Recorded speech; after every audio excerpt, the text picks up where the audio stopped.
Moments with Mark chapter 11. In the first part of Mark 11, we saw what we know as the triumphal entry of Jesus into Jerusalem. And then we saw him cursing the fig tree, which was a great big object lesson of the nation of Israel and fruitlessness, and how we should have fruit, spiritual fruit, growing from our lives.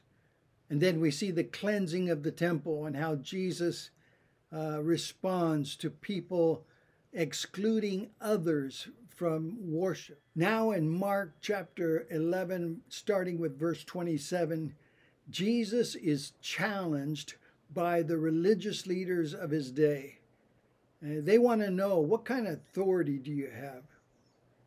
Here's an interesting example of what authority and power is. If I stand in the traffic and raise my hand to stop traffic, it may or may not stop.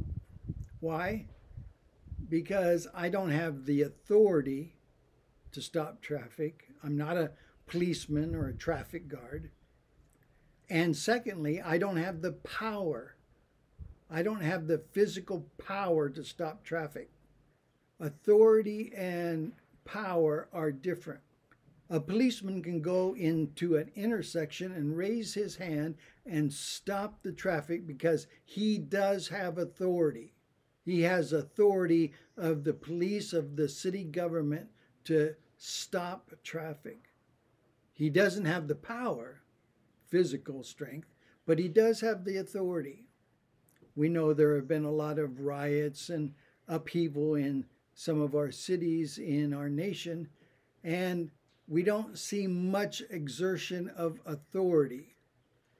Police are scared to go into some places because they are outnumbered. They may have the authority, but they don't have the power to stop it. There needs to be a lot more power behind them and with them to stop the rioting, the looting, and so forth.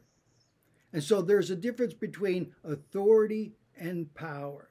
Now, Jesus had authority and power. He had the authority to forgive sins, but he also had the power to forgive sins. He had the authority to heal people's illnesses, but he also had the power to do it.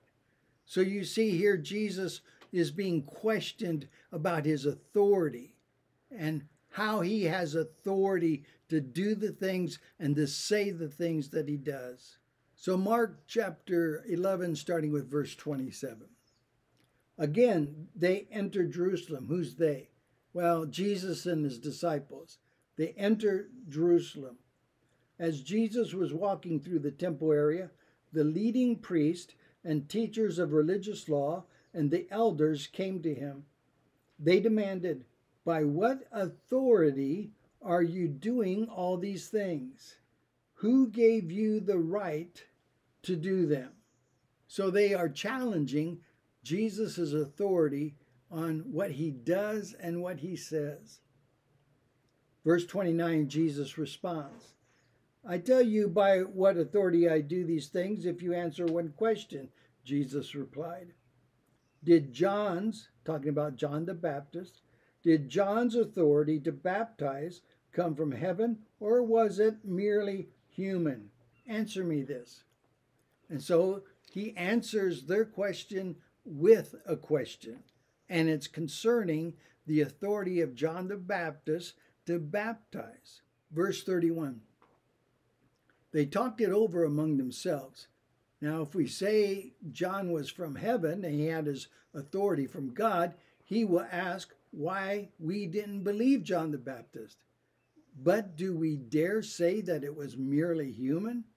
For they were afraid of what the people would do, because everyone believed that John the Baptist was a prophet.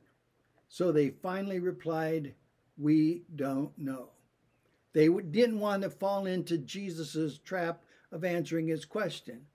They said, if we say John had the authority from God, then he's going to question, why didn't you follow him? Why didn't you believe him? Why didn't you become one of his disciples?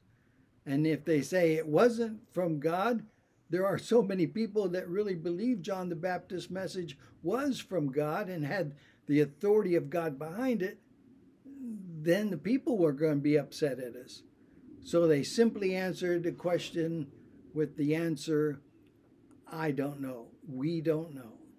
And Jesus responded, then I won't tell you by what authority I do these things. And so here we have the authority of Jesus challenged. Let me assure you that Jesus has the authority and the power to do what he does best, and that is to change lives. If you want a new start in life, if you want a change of heart, then go to Jesus, because he has the authority and the power to change lives.